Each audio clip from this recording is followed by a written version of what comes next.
Good day, couple connect tribe. How are you doing? I'm very, very excited to be here with you. Thank you so much for being here. How are you today? How is everything with you? Trust you're doing all right. I'm very excited to be here. So if you're here, please let me know how you're doing. Let me know where you're watching from and how you are doing today. I am very, very excited to be with you. All right. Thank you so much for being here. Okay, so who's here live? If you're here live, please type in the comments. It's our training Thursday and it's going to be a very exciting one. If you're here live, please type in the comments. Let's know how you're doing. Tell us where you're watching us from. All right. And if you're catching this on a replay, please also type in the comments so that we know that you came here and you stopped by. I'm very excited. I am very, very excited. And I want to use this medium to welcome all of those, everyone who is joining us newly in this community. If you're seeing me here for the first time, you're welcome. Thank you so much for being here. My name is Temitayo Ogunaike. I'm the founder of this community, and basically our core message here is building genuinely happy and intimate marriages. And this community is for intentional husbands, intentional wives, and intending couples. All right. The goal is to help you learn how to better manage your relationship, how to manage your differences, manage your discoveries, how to you learn relationship skills, that would help you, build that genuinely happy and intimate marriage. Okay, so I'm very, very excited that you are here. If all of the things I've mentioned is your goal, all right, then you're in the right place. Okay, so today we're going to be talking about 5 mistakes couples are making in their marriage. All right, 5 mistakes couples are making in marriage. 5 mistakes couples are making in marriage. If you're here, please make sure you drop a comment, drop a heart, drop a like so that I know that you are here. And without further ado, we go straight into the topic for today. So 5 mistakes couples are making in marriage. And actually, I think I'm going to share more than 5 if time permits, or we can do a part 2 of these, right? Because there's so many, but I'm just going to talk about 5 or a little more today. Okay, so the first thing I want to share is that, number 1 is that couples are not discussing. Couples are not talking about their issues. All right, couples are not discussing and couples are not talking about their issues.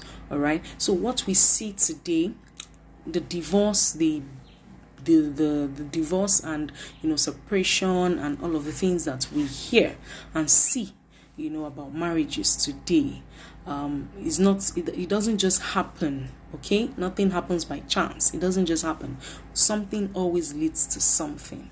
All right, and sometimes we have cases where issues are swept under the carpet. All right, we have cases where one spouse just decides to keep quiet. One spouse decides not to talk about whatever is bothering him or her, and then the issues keep piling up and they end up not discussing these issues, and then this issue come at a later date, maybe not in the same way it came the previous time. It comes in another way, and it turns into a bigger problem. All right, so one of the mistakes couples are making is that they are not discussing their issues. Sometimes we have spouses who want to just avoid confrontation. They just want to avoid arguments, just want to avoid anything that will make them talk too much, and that could have an adverse effect on your relationship if not well managed. Understood? Undoubtedly, we have some temperaments, right? We have temperament types that just prefer not to talk. They would rather just ignore and let things be. All right. Meanwhile, the issues remain unresolved. There's something I always say, and it is that undiscussed issues remain unresolved. undiscussed issues remain unresolved. All right, so if you do not discuss your issues, they would remain unresolved, and they could come at a later date, in a bigger way, and it will lead to a grander problem. All right, so that is one mistake couples are not making. So if you know your temperament, if you know your personality type, it is for you to work on it. It's for you to work on yourself. All right, don't just say, this is how I am, let me just ignore, I just want to talk about it. Or maybe you're even scared of the reaction of your partner. All right, and so this is why we all need to be emotionally intelligent, all right, in our relationships. Okay, so that is the number one mistake. Couples are not discussing their issues. Couples are not talking. They're not talking in marriage. All right. And this leads me to the second point, which is that couples are still acting as bachelors and spinsters. All right, so we have husbands still acting as bachelors. We have wives still acting as spinsters in marriage. Okay, and this, of course, marriage exists so that it exists in the place of it exists so that the husband and wife, of course, can come together and become one and relate and become, confident companions. All right, and so if you are in marriage and you're acting as a bachelor, of course, how does a bachelor act, right? A bachelor acts unmarried, right, as though he's unmarried. All right, a spinster acts as though she is unmarried. Okay, so what are the different areas where you may be acting as a bachelor? Where are the different areas where you may be acting as a spinster in that marriage? This live video is to help you bring your attention to it and help you address such areas. Okay, so if you are married and you're still acting as a bachelor, for example, you're not carrying your wife along, right? You're not carrying your wife along, you're not carrying your husband along in your decisions. All right, then you are still acting as a bachelor or a spinster. You are still acting as though you are unmarried. All right, if you're married, remember now that you now have somebody else to be accountable to. If you're married, you now have somebody else to be accountable to, and this is mutual accountability. It's not about the wife only, the wife being accountable to the husband alone. The husband also should be accountable to the wife. It's a mutual accountability, and then both of you would now be accountable to God. All right, so if you're in marriage and you're still acting as unmarried, is something that you need to address. Okay, so this is another mistake that couples are making in marriage. They are still acting as though they are unmarried. So you are on your own, your spouse is on his or her own. You're not you don't even talk. If at all you want to talk, maybe it's just to ask a question. You're not gisting, you're not talking. The wife is just on her own, the wife is on his own. The husband is on his own, taking his decisions. The wife is just taking her decisions. As I'm not saying that you cannot take certain decisions alone. I'm just saying that as a couple, you should be a team. You should be a team, and you should be on the same page. You should carry each other along, in the course of your marriage journey. All right, so that is another mistake that couples are making in marriage. All right, number 3 is that couples are involving their parents to settle their issues. I know this is like I'm breaking a table. All right, couples are involving their parents to settle their matters. All right, so what are the issues that you have, and how have you been involving your parents into handling these issues? Now, don't get me wrong, I'm not saying that you cannot take advice from your parents. I'm saying that when you have certain issues to resolve, All right, it is better resolved by yourself first. And if you're not able to now resolve it, if you're not able to come to, a compromise or come to an agreement, then you can involve a third party that is neutral, a third party that knows the both of you. Not even necessarily, because we have professionals today. If you go to if you go to the hospital, for example, you don't necessarily have to know the doctor, but the doctor is knowledgeable, the doctor has been trained, and the doctor will prescribe. So long as the doctor asks you certain questions and you're able to respond rightly, the doctor knows what to prescribe, all right, for you, because the doctor has been trained. So you don't even necessarily have to know the person. So it's advisable that you meet a neutral person, a neutral coach, a neutral mentor, all right, a professional coach, right, a professional counselor, all right, so that you can have these issues resolved. Right, I know cases where parents have been involved in their cases and it has caused more harm than good. We even have some cases where the issues now become resolved much later, but the stigma still remains. All right, your parents still have that, they still have that perception of you or of your spouse. All right, so this is another mistake that couples are making. They're involving their parents to resolve their issues, right? I'm not saying do not consult. You can consult, you can ask for advice, all right? But when you have issues to resolve, it is advisable that you talk things through with your partner. All right, sit and talk things through with your partner. And if you're not able to, come to a compromise and agreement, then you should seek, the professional services of a coach, of a counselor, of a mentor. Okay, so that is another mistake that couples are making. We even have cases where the wife's mom will now begin to would support the wife and even tell the wife to come to the house, or the husband's mom or dad would begin to attack the wife. So there are many messy issues around this particular point of parents being involved in your issues. Okay, so this is something that you need to pay attention to.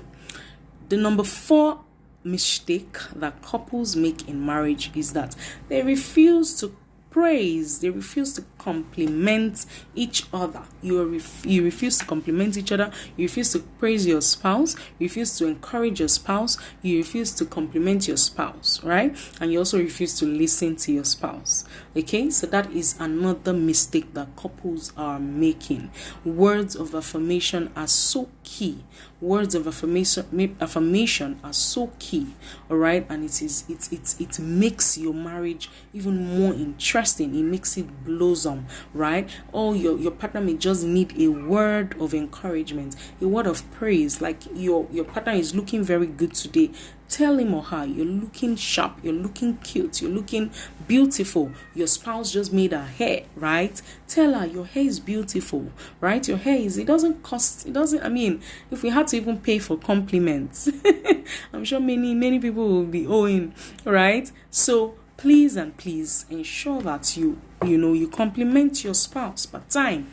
All right, compliment your spouse per time. Don't keep it inside, say it out, right? Because your spouse is not a mind reader. So learn to praise your spouse, learn to appreciate your spouse. And if you get used to this, when you even want to correct your partner, when you even have issues, it will be easier to resolve them. All right, because your spouse is already used to you praising him or her. And so even when you make some observations of some things that your partner needs to correct, right, it will not become, your spouse will take it so easily, because at that point he or she would know that you are really after correcting the issue, right? You're not attacking. Okay, so this is one of the reasons why the reason it is important to praise and compliment your spouse. Praise your spouse. In fact, I make emphasis about husbands affirming their wives. Husbands, affirming your wives, all right? Because women are more auditory, like they like to hear, right? Men are more visually stimulated, they like to see. Okay, so ensure that you praise, let your wife know how much you love her. You need to keep reassuring her every now and then. Okay, and as a husband, as a wife, to ensure that you praise your husband.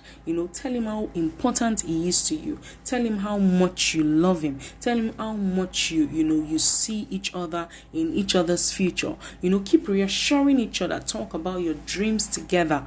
All right, compliment each other. If you did something badly today and maybe your partner corrects and you now do it better, make it a duty, make it a lifestyle, a habit to correct your partner.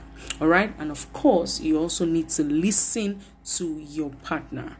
This is another aspect that is so important. Make sure you listen, even if your spouse is not talking. Ask questions, listen to your spouse. Set out time aside every day to listen to your partner, every day to listen to your spouse.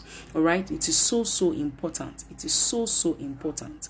All right, so that's the number four mistake. The fourth mistake is that couples refuse to praise each other. They refuse to compliment each other. They refuse to listen to each other. And so when that's why it will be easy for you to now hear these praises from another person outside. All right, and now become this has led to cases where these your spouse now becomes what's the word now gets used to receiving praises from an external person, from someone else or from other people. All right, and so even when you now say it, it doesn't really move your spouse. And so this is why it is important that you make this irregular in your home. Make this irregular in your marriage. Always find time, words to praise and compliment your partner. Praise and compliment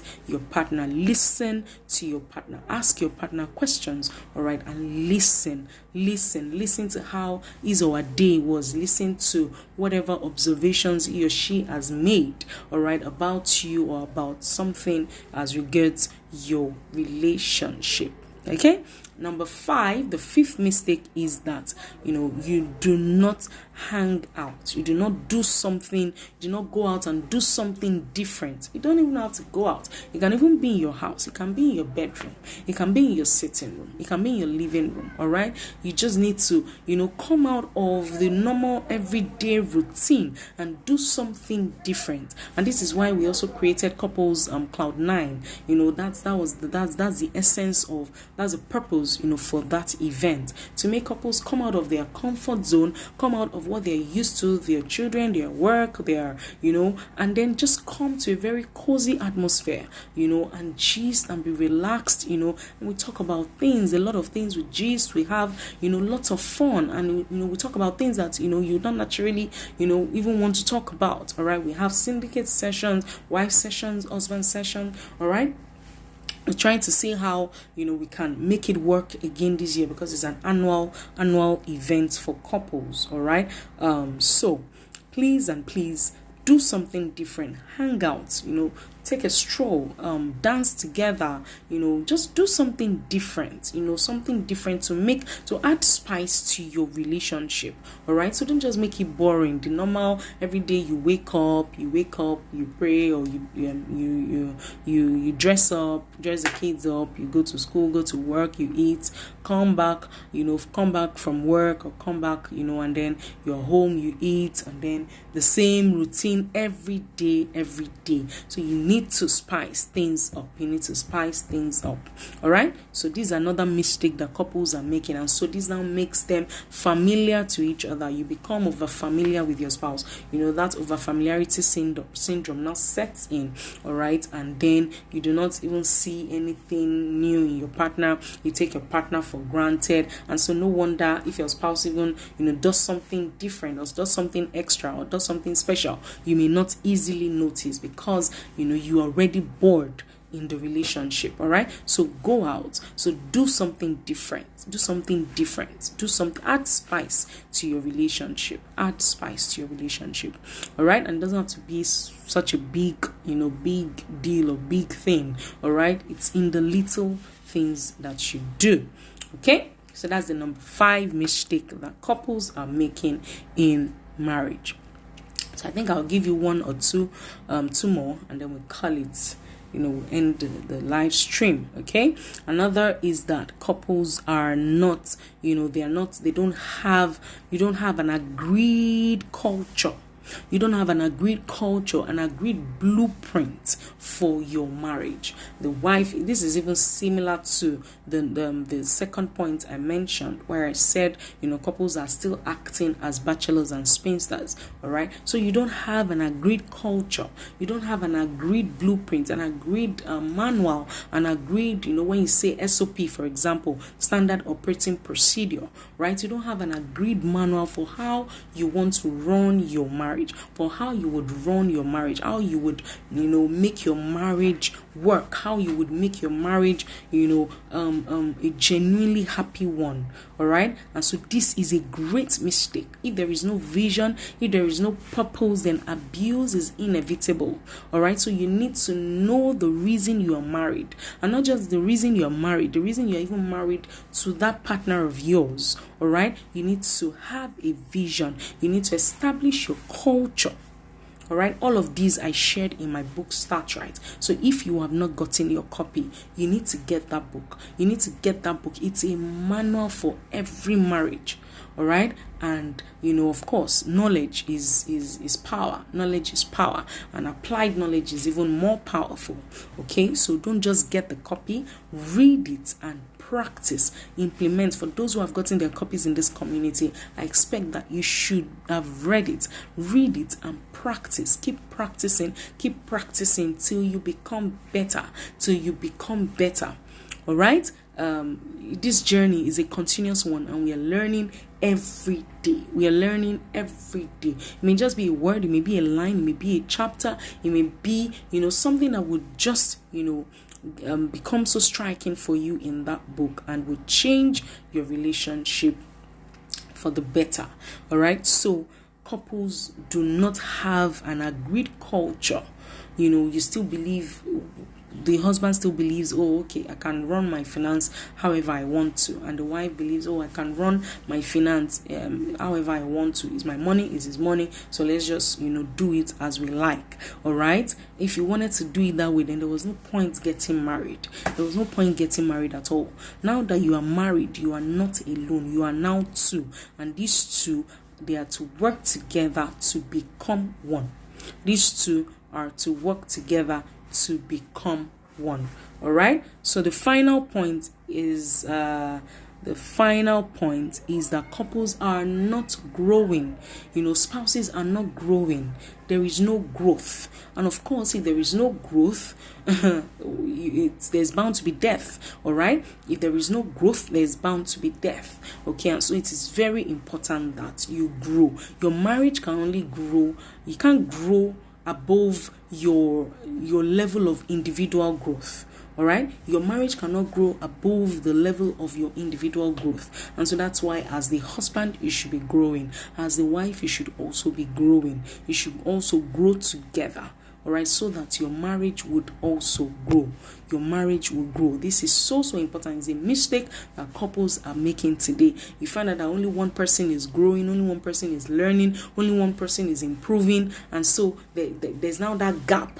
You now see that there's a gap, between that couple, and then of course, if there is a gap, it only takes. It only takes a matter of, it's just a short time, and, they won't be able to, agree on the same things. And so it's very important that, even if there is a gap at the moment, you can still catch up. If there is a gap, you can still catch up. All right, you can still learn, you can still improve. There are many ways you can learn. You can read a book, you can rent. There are many things online. You can sign up for coaching. You can there are many things that you can learn that would improve you personally. And then of course, if it improves you personally, it will have a direct impact on your relationship and marriage. So don't wait. If you're single, don't wait till you get married. All right, as you're single, keep improving yourself. All right, keep improving yourself. Become better in your emotions, become better in leadership, become better in communication, become better in conflict resolution, become better in learning skills. There are many things that you can learn that will be beneficial for your marriage. All right. And so the final point I will just give you, let me give you one extra bonus and jara. It is for you to be. We have couples who are not accountable. Couples are not accountable. All right, so couples are not accountable. That's another mistake that couples are making today in marriage. We have couples who are not accountable. They are not accountable to each other. They are not accountable to a mentor. They are not accountable to a coach. They are not accountable to a supreme authority. They are not even accountable to God. All right, and so this is bound to bring problems in your relationship. If you cannot have somebody that you submit to, somebody that you respect, so that even if there's an issue today, I can report this person, I can report you to this person, and you will listen. All right, and it shouldn't even get to that point if you are actually even talking. All right, if you are talking on a daily basis, if you have an agreed culture, you should not get to that point where you have to even report. All right, so you don't even have an accountability. You don't have someone you're accountable to for the sake of reporting. It is for you can always go and do regular checkups, regular repositioning exercises. All right, regular follow-up. It's just as for example, when my children wanted to resume school on Monday, some weeks before, some days before, I think it was about 1 week or so before, I took them to the hospital. They went for checkup. All right, they went for checkup, and we do this about maybe 2 times in a year. All right, and so it is very important that you do regular checkups for your marriage, regular checkups for your relationship. All right, regular checkups is so important. It's so important. And of course, this can only be done if you choose to be accountable to someone, if you choose to be accountable to a professional, if you choose to be accountable to each other as well. So this is key. This is key. And if you're able to apply this, you will see a difference in your marriage. You will see a huge difference in your relationship. I'm working with couples, and I see how much accountability does for them. Accountability does for them, for their relationship, and things that ordinarily they would just naturally relax, and not just bother. That is what a coach would help you do, would push you to action, would encourage you to action, would keep you accountable, keep you on your toes. Because sometimes couples just get married and relax. Couples get married and relax. Oh, I'm married, I've gotten the bae, I've gotten the boo, and so that's all. You need to keep working. You need to keep working. You need to keep chasing. Husband, keep chasing your wife. Wife, keep chasing your husband in the relationship, in the marriage. All right? So don't just relax. All right? So I hope that with these few points of mine, I've been able to share with you the mistakes that couples are making, and how to easily correct them. So if you find yourself in any of these, please ensure that you do something about it today. Correct that mistake and bring yourself back on track. If you need help, if you need any form of coaching, if you need to talk to someone, I am here for you. All right, you can reach out to me. I'm very accessible. All right, so thank you so much. Till I come your way next time, I really want to appreciate you. Those who have been inviting people here, thank you so much. I see you and I appreciate you. All right, so thank you. Please keep inviting more people so that they can learn. They can learn. It can just be one thing, one sentence, one word that will change a life, that will change a marriage. All right, and I hope that you'll be able to do that for us in this community. Thank you so much. Thank you so very much. Please, if you come across this video, make sure you drop a comment. Make sure you drop a comment, drop something that you learned, something that you're going to implement, something that you're going to practice. All right, because not enough to just come up and do videos or write texts, come up with posts and all of that, if there would not be practicing, if there would not be execution, if there would not be implementation. All right, so ensure that you practice and keep practicing till you become better. One of my mentors will say, practice makes progress. Practice does not make perfect, but progress. All right, so what practice does for you is that it makes you better than yesterday, and then you keep progressing and progressing. There is no perfect marriage, there is no perfect person, but the whole idea is for you to be better than who you were yesterday. Better and better, keep getting better and better and better. All right, it's our desire that you have a genuinely happy marriage and an intimate one, not a marriage that you're crying inside but you're smiling outside. We do not want that. All right, and so if that is your goal as well, you are in the right place. Keep learning, keep growing, and keep loving. Bye for now.